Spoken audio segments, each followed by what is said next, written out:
Alrighty. The Ascent of Doodle. Chapter 6. North Wall. First Assault. I think the chapter title gives away the outcome. At last, all were considered acclimatized. With the exception of Prone, who had developed blood pressure, we set out to assault the North Wall. I sent off the following message by runner, moving to attack North Wall. The tremendous precipice, which rears above us 5,000 feet against the sky. The question on all lips is, will it go? And every heart whispers a confident, yes it will. The spirit of the team is excellent, and the porters are beyond praise, all in good health. The North Wall is a sheer glass-like face of ice, broken only by rock, snowfields, ice pinnacles, crevices, birchenroons, ridges, gullies, scree, chimneys, cracks, slabs, and gendarmes, dames and glacis, needles, strata, genies, and gabbro. A formidable obstacle, and one to daunt the hearts of a disunited party, supported by mediocre porters. Our plan was to establish advanced base on the South Col, which is immediately above the North Wall, but it was expected that one intermediate camp would be needed. We had already reconnoitered the lower slopes of the wall, and two schools of thought had arisen concerning the best method of tackling it. Wish, our cragsman, favored a direct ascent of a precipitous rock face, which led to what seemed easy-going higher up. Shoot, the ice expert, preferred a steep slope of ice which likewise appeared to ease off towards its upper extremity. Since no final decision was possible, it had been decided to try both ways simultaneously.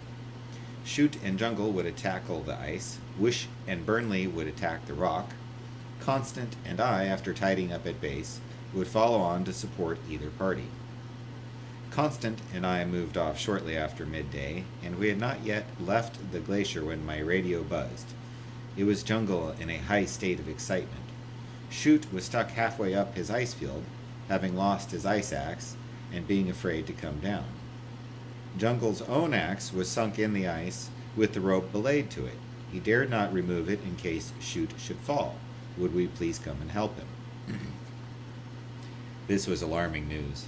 I immediately assured Jungle that we would be with him as quickly as possible, and we set off at full speed.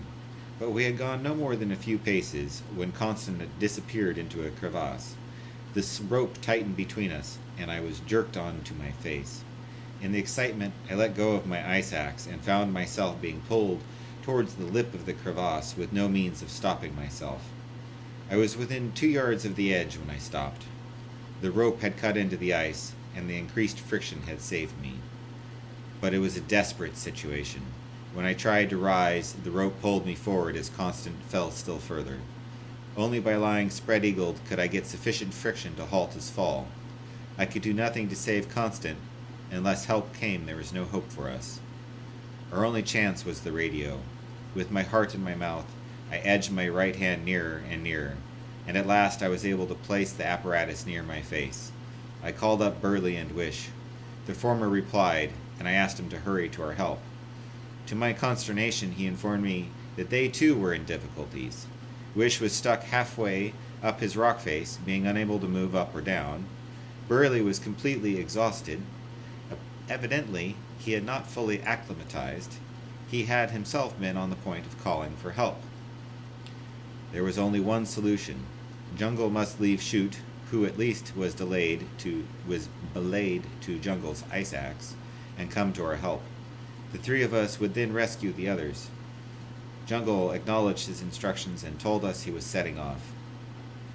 I hope I never have to endure such an ordeal again. Every minute was an hour, every hour an eternity. A hasty move on my part might send both Constant and myself crashing into the abyss. My nose itched, but I dared not scratch it. It froze, but I dared not rub it. I was getting colder and colder. Constant, with whom I could converse in shouts, was in similar predicament. He was unhurt, but as cold and miserable as I was, if not more so. After a long time, the radio buzzed. It was Jungle. He had lost his way. My heart sank, and Burley, who was listening in, gave a groan. It was surely all up with us now. I was suddenly seized with an overwhelming sense of pathos of it all. We, who had set off so confidently, who had worked so hard and come so far, we who were our country's hope and a world's heroes, we were to perish miserably in this stern country, far from home and dear ones. It was so sad I could not hold back the tears. The tears froze immediately, and I found myself stuck to the glacier by 2 icicles and in an even worse state than before. I told Constant the news and did my best to comfort him. Poor fellow, he took it well, and so did Burley when I spoke to him. If we were to die, at least we would die like gentlemen. There was still hope that Jungle would find us, but so low was I that I put little trust in him. The day wore on.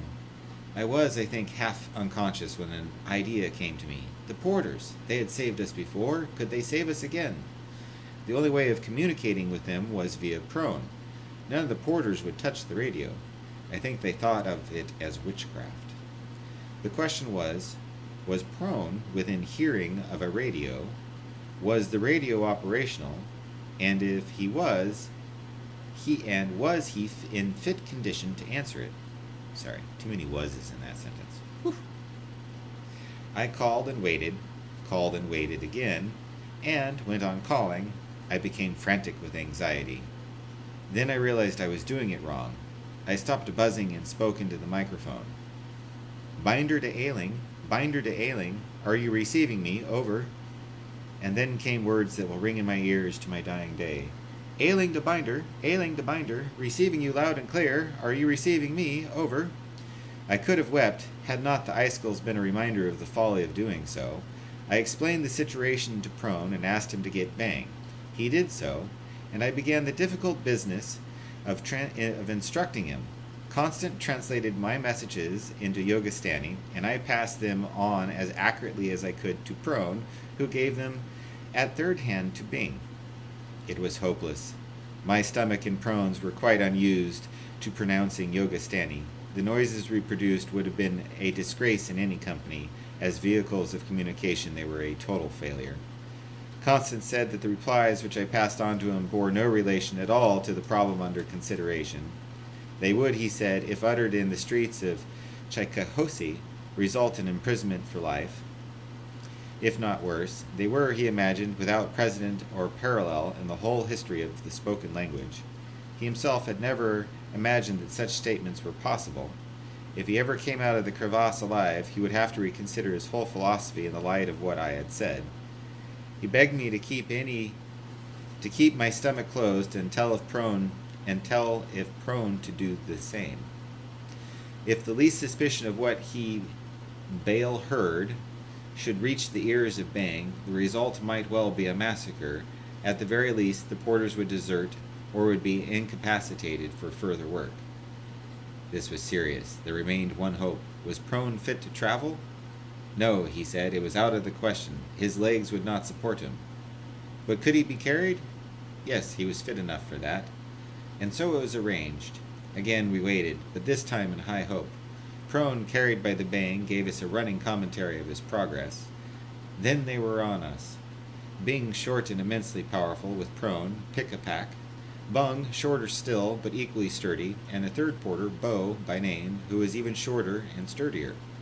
In no time my icicles were hacked away, and Constant was hauled to the surface, chilled but otherwise none the worse.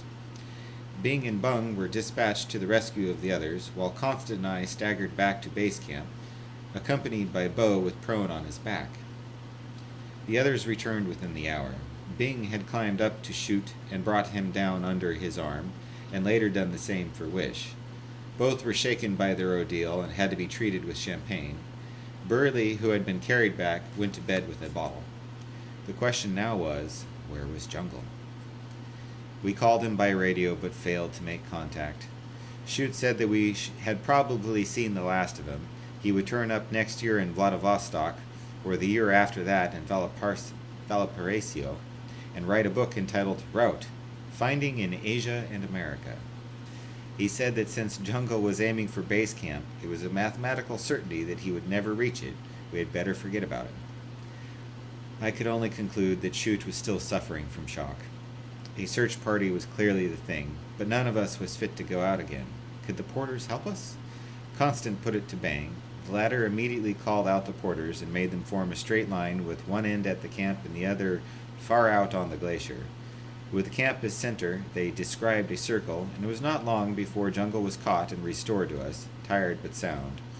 He was quite surprised to find that we had been anxious about him, and deigned to take it as a reflection on his competence. I told him that he must allow for our natural over-anxiety at the bare possibility of losing him. He saw my point and seemed satisfied. The next day we held a council of war. The North Wall was proving a tougher proposition than we had anticipated. Our plans would have to be drastically revised. Moreover, Burley said that he would not in any circumstances allow himself to be alone on a rope again with Wish. He had said he promised his fiancée that he would take no unnecessary risks, and cragsmen who became cragbound at the very earliest opportunity were clearly an unnecessary risk. He said that his frequently expressed opinion of the nuisance value of scientists upon mountains had been fully vindicated. A mountaineer scientist was, he said, one of the worst and most dangerous types of split personality, and not to be relied upon except to do the wrong thing. Wish retorted that the leading man on a rope had the right to expect help from the second. If Burley had been half a mountaineer instead of wholly a handicap, yesterday's unfortunate incident would never have occurred. He said that big men were notoriously clumsy on crags, and it would suit him very well indeed if Burley stayed at the bottom of the mountain, where he could do the least amount of damage. Those of us who had fiancées, he said, owed it to them to keep as far away from Burley as possible. Jungle broke in now, saying that he himself had no fiancée, but if he had, he would consider it his elementary duty to keep away from Shoot, who, he said, was as little to be trusted with an ice axe as a red Indian on the warpath. Shoot, considerably agitated, I thought, said that his fiancée had expressly warned him against passengers who let other people do all the work and got lost when their turn came. He said that the sight of Jungle on the other end of one's rope was enough to make the safest iceman drop his axe. He said that nothing would induce him to venture out alone with Jungle again.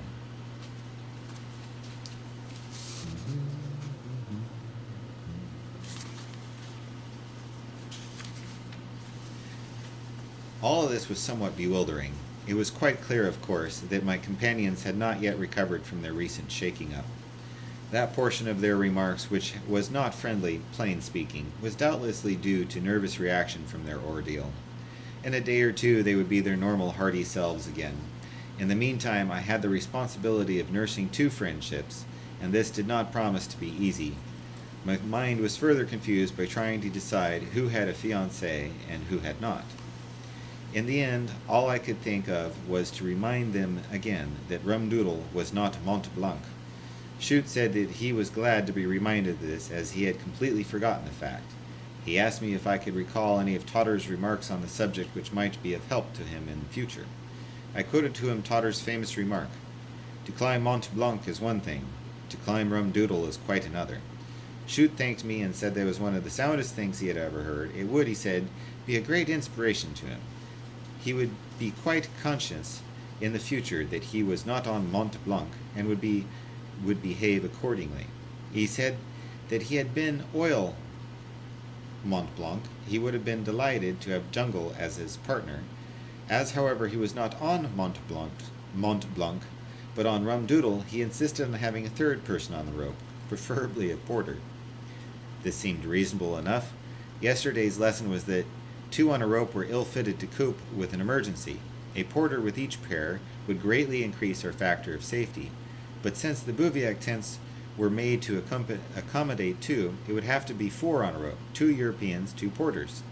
This arrangement would have the additional advantage that the porters would be able to carry complete equipment for all four, so that each rope would be a self-contained unit capable of looking after itself, if necessary, for several days. Burley pointed out that this would upset all of our planning, but since it would mean that he would no longer have Wish all to himself, he was hardly in favor of it. The others were just as enthusiastic, and we decided to adopt the idea.